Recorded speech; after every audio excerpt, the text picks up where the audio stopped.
नमस्कार। हम गौरी देवी समस्त मिथिलावासी के प्रणाम करै छी। आइ हम एगो परिछन सुनबऽ जा रहल छी। नीक लागत तऽ लाइक शेयर कऽ देबै। धन्यवाद। राम जी से पूछे जनकपुर के नारी, बता द बबुआ। राम जी से पूछे जनकपुर के नारी, बता द बबुआ। लोक देत काहे गाड़ी, बता द बबुआ। लोगबा देत काहे गाड़ी, बता द बबुआ। राम जी से पूछे जनकपुर के नारी, बता द बबुआ। लोगबा देत काहे गाड़ी, बता द बबुआ। तोहरा से पूछो मैं ओ धनुषधारी, तोहरा से पूछो मैं ओ धनुषधारी। एक भाई गोर काहे, एक भाई गोर काहे, एक काहे कारी, बता द बबुआ। लोगबा देत काहे गाड़ी, बता द बबुआ। राम जी से पूछे जनकपुर के नारी, बता द बबुआ। लोगबा देत काहे गाड़ी, बता द बबुआ। राजा दशरथ जी कैलन होशियारी, राजा दशरथ जी कैलन होशियारी।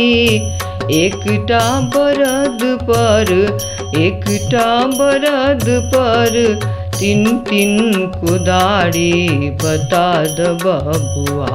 लोगबा देत काहे गाड़ी, बता द बबुआ। राम जी से पूछे जनकपुर के नारी, बता द बबुआ। लोगबा देत काहे गाड़ी, बता द बबुआ। एही बूढ़ा बाबा के पाकल पाकल दाढ़ी, एही बूढ़ा बाबा के पाकल पाकल दाढ़ी।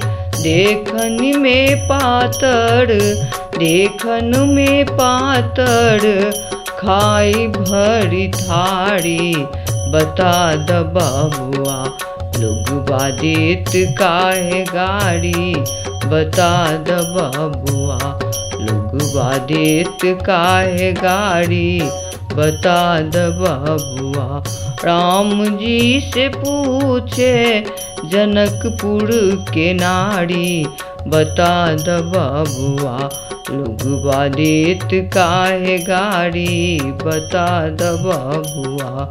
कहथिन स्नेहलता मन में विचारी, कहथिन स्नेहलता मन में विचारी। हम सब लगै छी, हम सब लगै छी, हम सब लगै छी सरहोजी साले, बता द बबुआ। लोगबा देत काहे गाड़ी, बता द बबुआ। राम जी से पूछे जनकपुर के नारी, बता द बबुआ। लोगबा देत काहे गाड़ी, बता द बबुआ। लोगबा देत काहे गाड़ी, बता द बबुआ।